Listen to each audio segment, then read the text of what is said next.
తోటకూర ఫ్రై అండి. తాలింపు,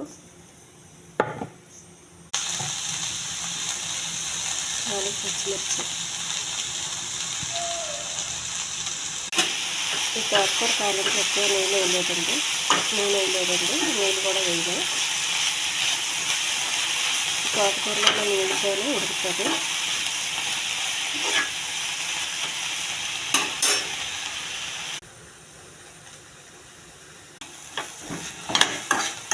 తోటకూర తాలింపు రెడీ అయిందండి.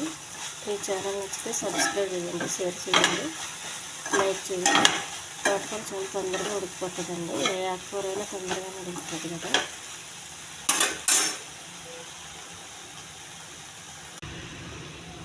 చూడండి, తోటకూర పూర్తిగా ఉడికిపోయింది.